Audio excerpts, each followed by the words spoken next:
नमस्कार, मैं हूं आपके साथ गौरव राजेंद्र। बुलेटिन की शुरुआत करते हैं लखनऊ में। उत्तर प्रदेश विधानमंडल के बजट सत्र 2026-27 से पूर्व मुख्यमंत्री योगी आदित्यनाथ ने पत्रकार बंधुओं से संवाद किया।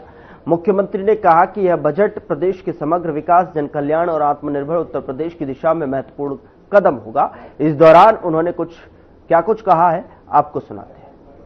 प्रदेश विधानमंडल आज से अपना बजट सत्र प्रारंभ कर रहा है और जो संसदीय परंपराएं हैं उसके अनुरूप इसकी शुरुआत माननीय राज्यपाल जी के अभिभाषण से होगी।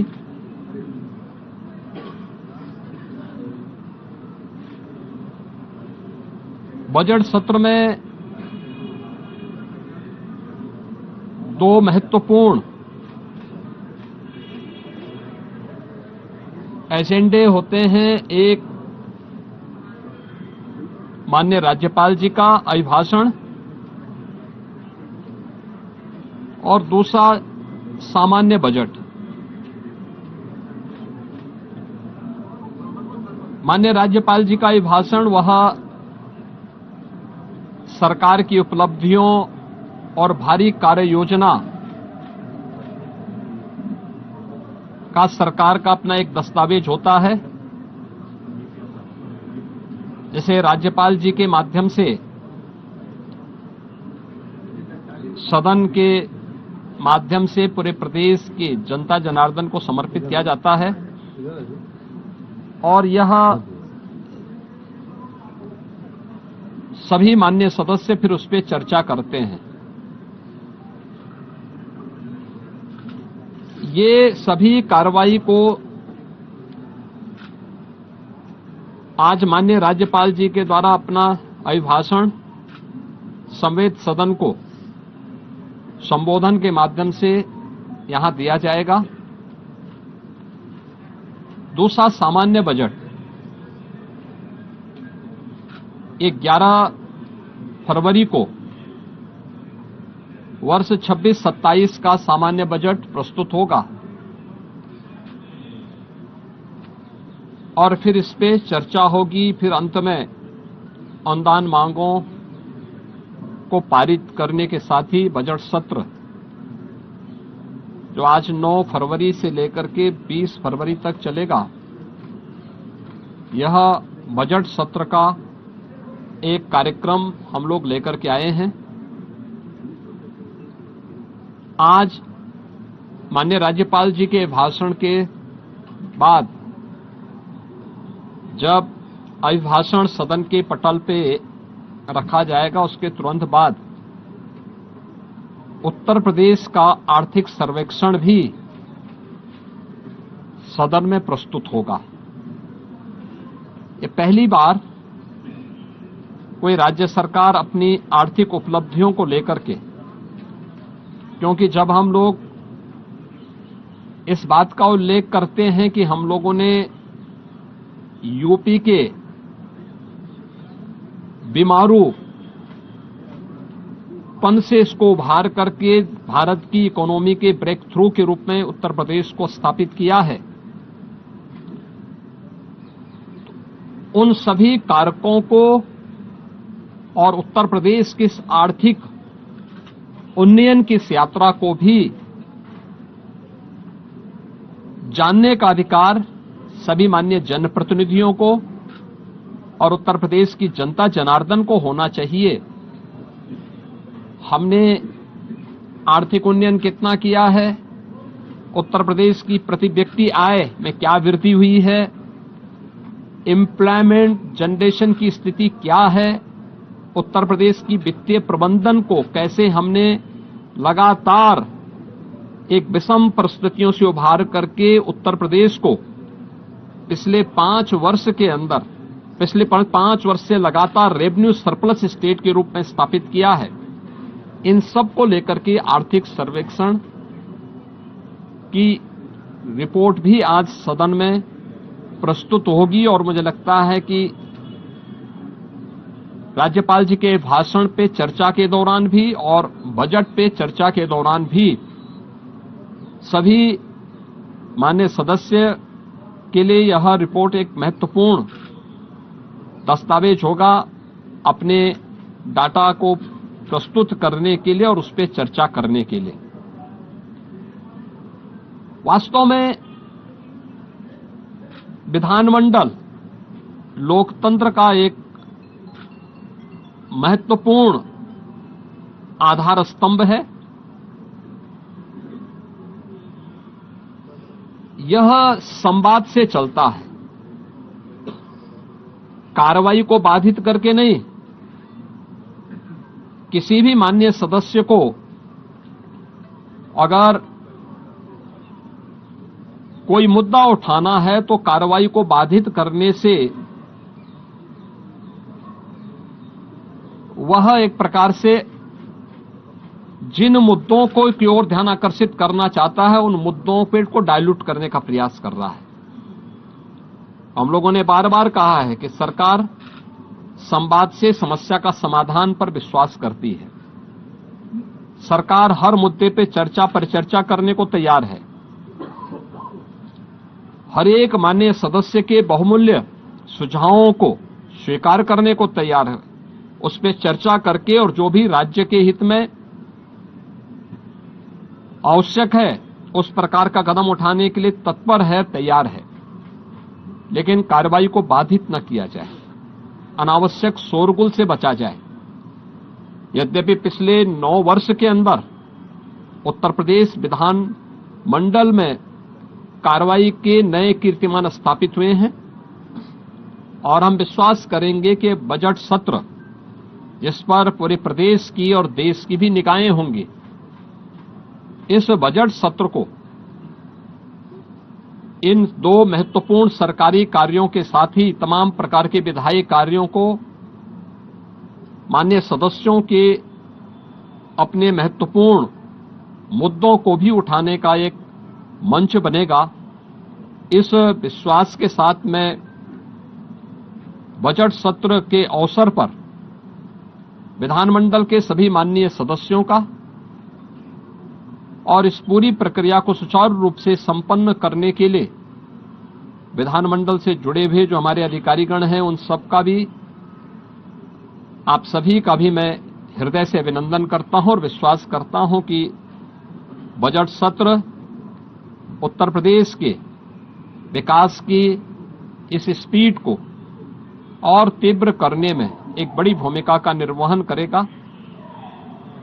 मेरा सभी पक्षों के माननीय सदस्यों से अपील होगी कि हमें विधायिका के सर्वोच्च मंच को जनता जनार्दन से जुड़े हुए मुद्दों पर एक सार्थक चर्चा को आगे बढ़ाने, संवाद से समस्या के समाधान की दिशा में एक नया मार्ग आगे बढ़ाने की दिशा में अपना प्रयास करना चाहिए। मैं सभी माननीय सदस्यों का बजट सत्र के अवसर पर, क्योंकि यह सत्र और यह वर्ष हमारी सरकार का 10वां बजट है, तो उस दृष्टि से अत्यंत महत्वपूर्ण है। मैं सभी का एक बार फिर से सबका स्वागत करता हूं।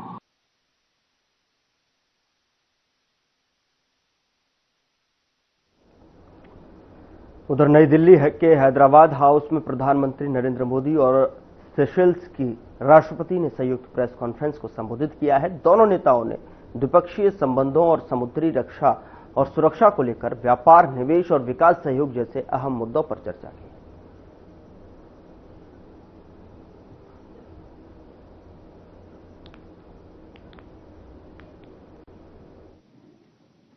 डॉक्टर पैट्रिक हेरमेनी, दोनों देशों के डेलीगेट्स, मीडिया के साथियों, नमस्कार। राष्ट्रपति हेरमेनी और उनके डेलीगेशन का भारत में स्वागत करते हुए मुझे अत्यंत प्रसन्नता हो रही है। सेशल्स के राष्ट्रपति के रूप में चुने जाने पर मैं उन्हें 140 करोड़ भारतवासियों की ओर से हार्दिक बधाई और शुभकामनाएं देता हूं। राष्ट्रपति के रूप में यह उनकी पहली भारत यात्रा है। उनकी यह यात्रा ऐसे शुभ वर्ष में हो रही है जब सेशल्स का 50वां स्वतंत्रता दिवस और हमारे राजनयिक संबंधों की 50वीं वर्षगांठ मनाई जा रही है। मुझे विश्वास है कि ये माइलस्टोन्स हमें निरंतर नई ऊंचाइयों छूने के लिए प्रेरित करते रहेंगे। फ्रेंड्स, भारत और सेशल्स के संबंध केवल राजनयिक संपर्क तक सीमित नहीं है। हिंद महासागर की लहरें सदियों से हमारे लोगों को जोड़ती आई हैं। इसके तटों पर दोनों देशों के बीच व्यापार बढ़ा, संस्कृतियां मिली और विश्वास की परंपराएं मजबूत होती गई। India and Seychelles are connected not just by geography, but by history, trust, and shared vision for the future. हमारा नाता कल, आज और आने वाले कल का है। एक मैरीटाइम नेबर और विश्वसनीय साझेदार के रूप में सेशल्स भारत के महासागर विजन का अभिन्न अंग है। हमारा सहयोग जल, थल और नभ को समाहित करता है। आज की चर्चाओं में हमने इस साझेदारी को और अधिक सशक्त बनाने का मार्ग प्रशस्त किया। अपने आर्थिक सहयोग को और सुदृढ़ बनाने के लिए नए अवसरों की तलाश जारी रखने पर हम सहमत हैं। लोकल करेंसीज में व्यापार बढ़ाने के साथ साथ हम फिनटेक और डिजिटल सॉल्यूशंस में भी आगे बढ़ेंगे। विकास साझेदारी भारत सेशल संबंधों की मजबूत नींव रही है। हमारे सभी प्रयास सेशल्स की प्राथमिकताओं और आवश्यकताओं पर आधारित है। इस दिशा में आगे बढ़ते हुए आज हम $175 मिलियन के स्पेशल इकोनॉमिक पैकेज की घोषणा करने जा रहे हैं। यह पैकेज सोशल हाउसिंग, ई मोबिलिटी, वोकेशनल ट्रेनिंग, स्वास्थ्य, रक्षा और मैरीटाइम सिक्योरिटी जैसे क्षेत्रों में ठोस परियोजनाओं को सपोर्ट देगा। इन पहलों से सेशल्स के लोगों, विशेषकर युवाओं के लिए रोजगार और कौशल के नए अवसर सृजित होंगे। सेशल्स की कैपेसिटी बिल्डिंग में भारत के आईटेक प्रोग्राम की महत्वपूर्ण भूमिका रही है। मुझे खुशी है कि सेशल्स के सिविल सर्वेंट्स की भारत में ट्रेनिंग के लिए आज एमओयू किया जा रहा है। टेक्नोलॉजी के क्षेत्र में करीबी सहयोग से हम अपने सहयोग को एक फ्यूचरिस्टिक दिशा दे रहे हैं। यहां रुक रहे हैं एक छोटे से ब्रेक के लिए। ब्रेक के उस पार खबरों का सिलसिला लगातार जारी है।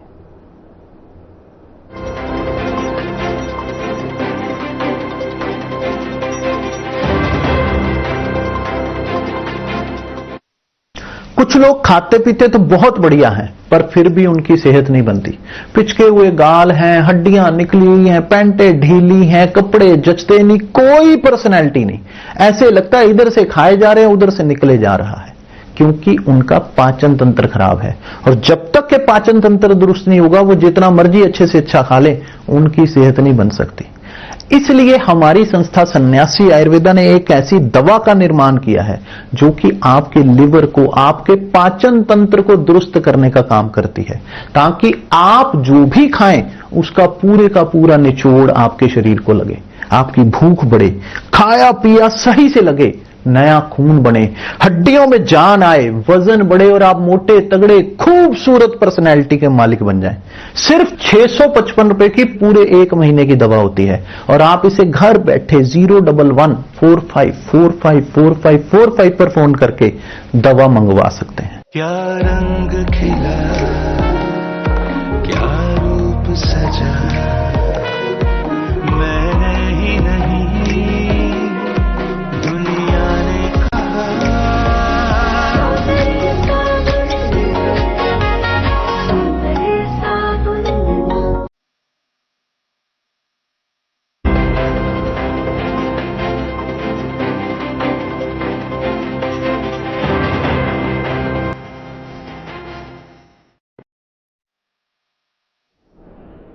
ब्रेक के बाद स्वागत है आपका। खबरों में आगे बढ़ते हैं। छत्तीसगढ़ के बस्तर पांडुम के समापन समारोह कार्यक्रम का आयोजन हुआ, जिसमें केंद्रीय गृह मंत्री अमित शाह ने शिरकत की और इस दौरान उन्होंने क्या कुछ कहा, आप भी सुनिए।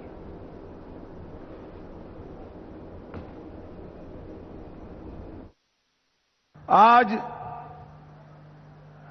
ये द्वितीय बस्तर पांडुम के समारोह के अवसर पर मंच पर उपस्थित छत्तीसगढ़ शासन के लोकप्रिय और सफल मुख्यमंत्री श्रीमान विष्णुदेव साय जी,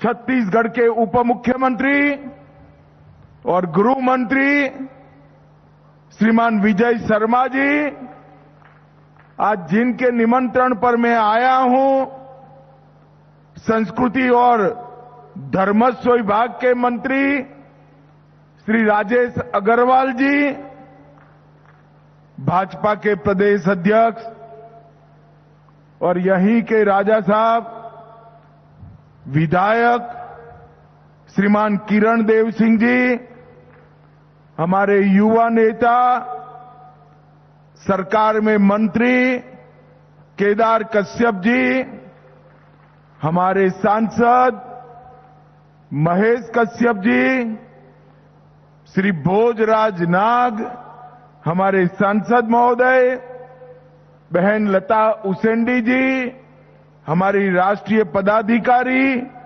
और विधायक, मंच पर उपस्थित सभी विधायकगण, भाजपा के पदाधिकारीगण, पद्म पुरस्कार से सम्मानित बस्तर के अलग अलग विधाओं को देश भर में पहुंचाने वाले सभी कलाकारगण और आज इतनी बड़ी संख्या में आए हुए मेरे सभी बस्तर के भाइयों बहनों को जोहार।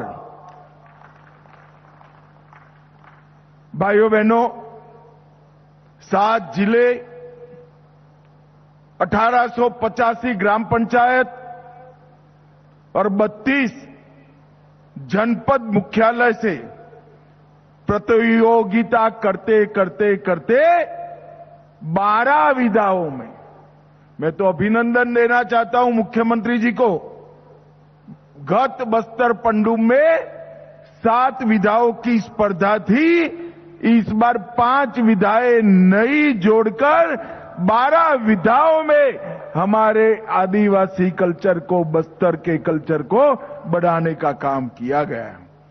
मैं हृदयपूर्वक छत्तीसगढ़ सरकार को बहुत बहुत साधुवाद और अनंत अनंत शुभकामनाएं देना चाहता हूं। कई आदिवासी राज्यों को भी, जनजातीय कलाकारों को भी छत्तीसगढ़ ने मंच दिया है और संभागीय स्तर का कार्यक्रम, जनपद स्तर का कार्यक्रम, जिला स्तर का कार्यक्रम करते करते नृत्य, गीत, नाट्य, प्रदर्शन, वेशभूषा, आभूषण, शिल्प, चित्रकला, पेय पदार्थ, व्यंजन, आंचलिक साहित्य और वन औषधि, इस सभी में स्पर्धा कर हमारी बस्तर की संस्कृति को नए प्राण देने का काम छत्तीसगढ़ सरकार ने किया है। और मैं आज सुबह विजय भाई से पूछ रहा था कितने लोगों ने हिस्सा लिया, तो उन्होंने टप से कह दिया बस्तर के संस्कृति को पुनर्जीवित करने का काम किया है। मेरा आप सबसे अनुरोध है कि एक 55,000 प्रतिभागियों के लिए एक बार हाथ उठाकर जोर से ताली बजाइए भाइयों बहनों। यही तो हम करना चाहते हैं। बस्तर की संस्कृति, बस्तर का कल्चर, उसको सालों तक, दशकों तक, सैकों तक हम जिंदा रखना चाहते हैं। क्योंकि बस्तर वालों, मैं मन से कह रहा हूं कि यहां की संस्कृति और कला मैंने देखी है, विश्व के कोई भी जनजाति क्षेत्र में उपलब्ध नहीं है। बस्तर की कला, संस्कृति, गान, नाट्य, ये सिर्फ बस्तर का आभूषण नहीं है, ये पूरे भारत की संस्कृति। उधर लखनऊ में वित्तीय वर्ष 2026-27 के बजट सत्र की शुरुआत राज्यपाल आनंदीबेन पटेल के अभिभाषण के साथ हुई।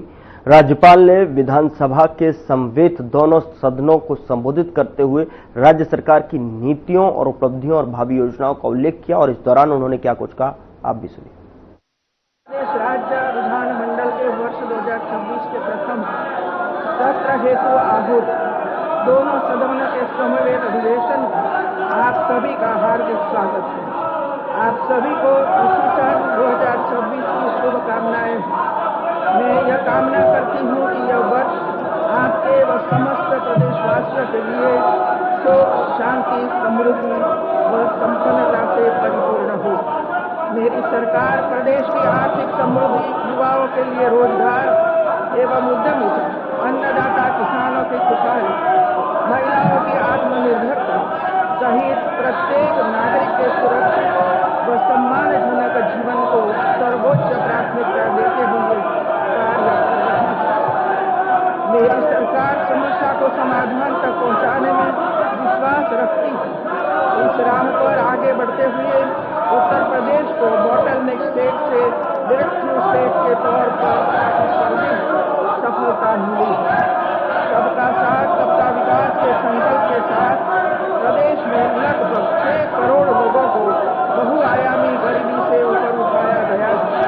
राष्ट्रपिता महात्मा गांधी तथा संविधान शिल्पी बाबा साहब अम्बेडकर के सपनों के अनुरूप मेरी सरकार जीरो पॉवर्टी के लक्ष्य को केंद्र रखकर वर्ष 2026 को अंत्योदय, सामाजिक न्याय और सर्वसमावेशी लोक कल्याण का सशक्त प्रतीक बनाने के लिए उपलब्ध है। विकसित उत्तर प्रदेश 2047 की परिकल्पना को साकार करने दृढ़ संकल्प के साथ मेरी सरकार आगे बढ़ रही है। मुझे प्रसन्नता है कि विकसित भारत, विकसित उत्तर प्रदेश 2047 विजन डॉक्यूमेंट तैयार करने के लिए राज्य विधानमंडल ने अत्यंत उपयोगी चर्चा की है। मार्च 2017 के बाद उत्तर प्रदेश के सुशासन, सुदृढ़ कानून व्यवस्था, आधारभूत ढांचे के विस्तार, निवेश, रोजगार सृजन और जल कल्याण इत्यादि क्षेत्रों में महत्वपूर्ण उपलब्धियां अर्जित की है। उसने प्रदेश की भावी विकास यात्रा को सुदृढ़ आधार दिया है। 21वीं सदी के भारत में उत्तर प्रदेश अपनी अलग पहचान बना रहा है। इसकी शुरुआत उत्तर प्रदेश के स्थापना दिवस के आयोजन से साथ ही कर दी गई थी। प्रत्येक वर्ष इस अवसर पर कुछ नया करने का प्रयास किया जाता है जो प्रदेश की पहचान को विशिष्ट बनाए। इस वर्ष उत्तर प्रदेश दिवस पर सरदार वल्लभ भाई Patel employment and industrial zone का शुभारंभ किया तथा एक जिला एक व्यंजन योजना को लॉन्च किया गया।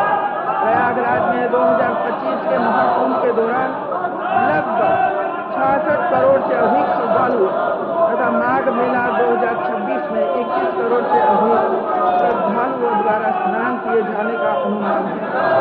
भारतीय संस्कृति और इतिहास के महापुरुषों जैसे गुरु तेग बहादुर साहिब, अहिल्याबाई अहिल्याबाई होलकर, धरती आबा बिरसा मुंडा एवं लोह पुरुष सरदार वल्लभ भाई पटेल की स्मृति में प्रदेश भर में विभिन्न कार्यक्रम आयोजित किए गए।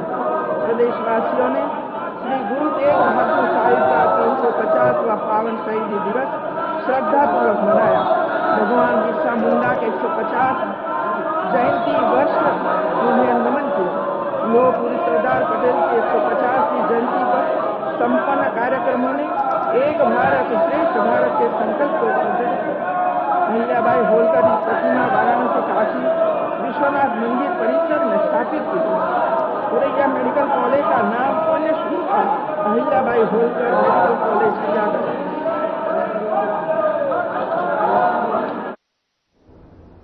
फिलहाल बुलेटिन में इतना ही। नमस्कार।